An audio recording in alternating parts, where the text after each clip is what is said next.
Hey everyone, and welcome to this video. So today I'm going to bring you another how-to video, and today's how-to video is going to be relatively simple, but I looked on YouTube and I could not find a decent descriptive video of it. But as you can see, we're looking at the back end of a 2010 era Toyota Tacoma, which I think is 2005 to 2013 or something like that. I'll double check later on. But as you can see, this bumper here has been banged up, and it's not just this side, there's a little bit on that side, but this is the major damage here. So there's a replacement bumper for it right there. It does have a hitch on it. We were going to try to take it off because they don't want it, but it's welded on by the looks of it, so I guess it's staying on. So it is what it is, guys. That hitch is staying on. But we are going to do a video how to remove this. Now, as you can see, this dent is pretty large, but it never did quite get to the frame rail area, which is a really good thing. So there's no damage to the frame at all from it, which is great.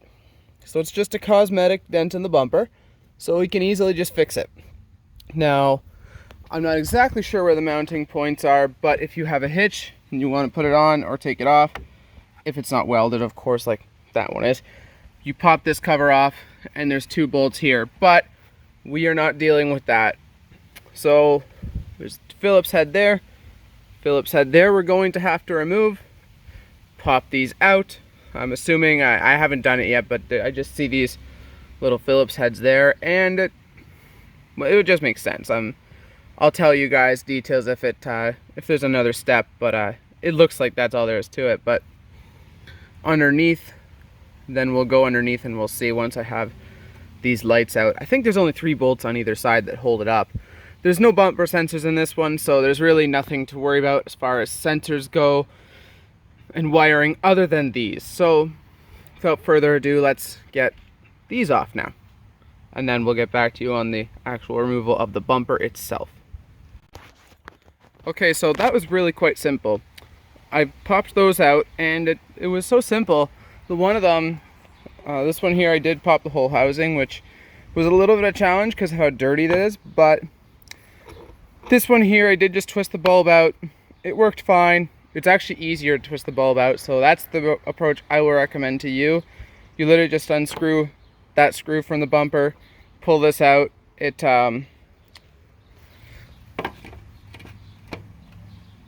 You slide it forward, pull it out, and then you twist the bulb out. You see there's a little twist lock positioning in there. So that's all you do is just twist it off, and then I believe that's all actually holding that part on. But now underneath here, there is 3 bolts on either side. If you look, there is that one, and that one.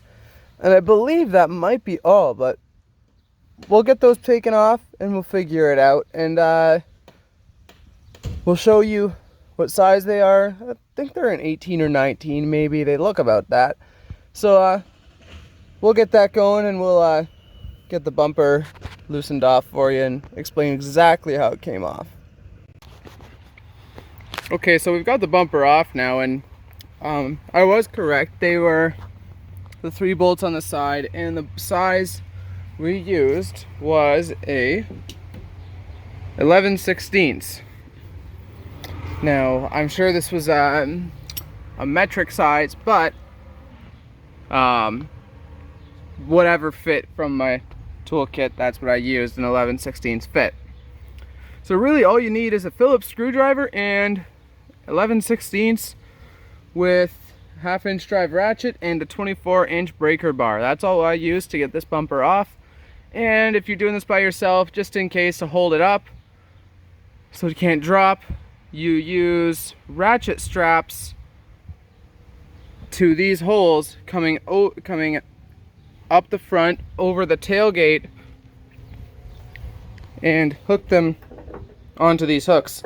And I found that really helped to just secure it better as you're taking it off, just so that the bumper can't drop on you.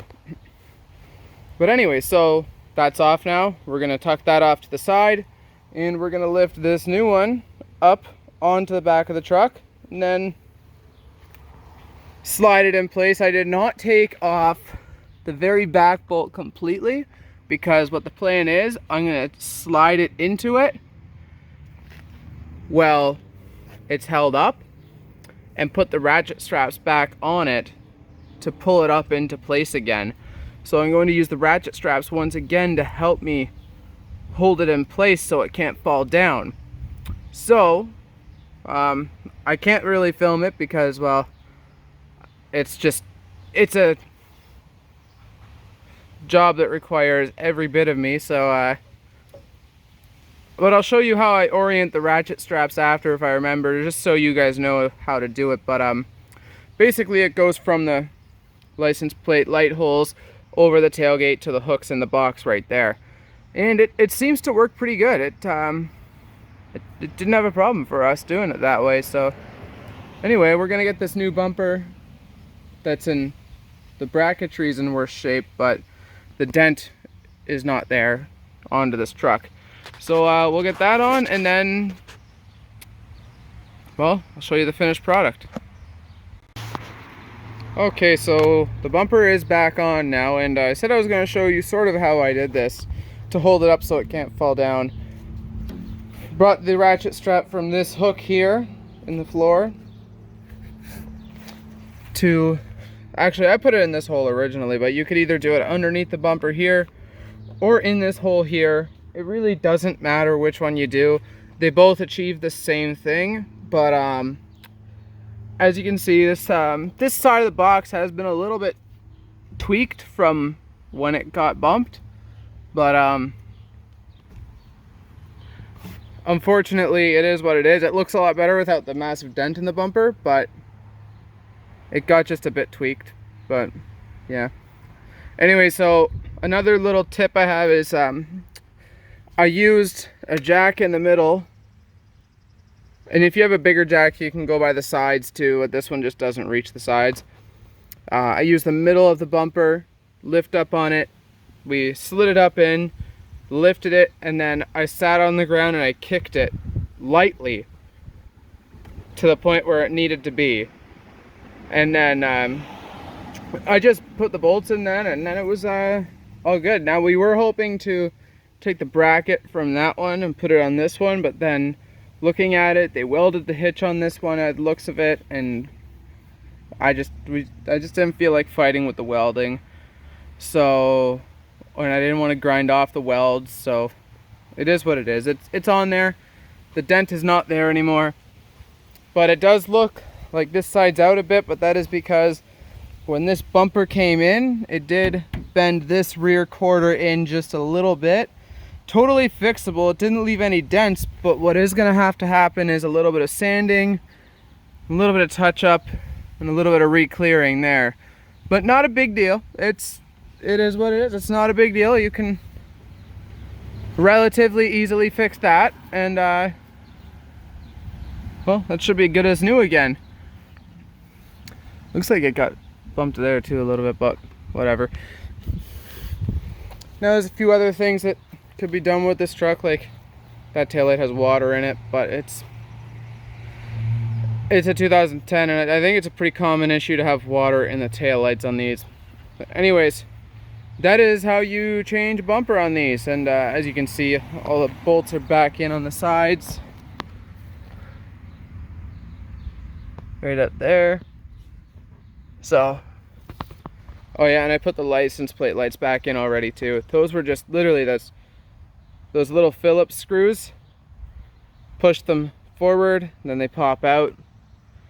And yeah, it's actually a really easy process. I honestly didn't think it'd be as easy as it was, but yeah, it was. Anyways, thanks for watching. If you enjoyed this video, please hit that like button, as well as subscribe for more. Have a great day, everyone.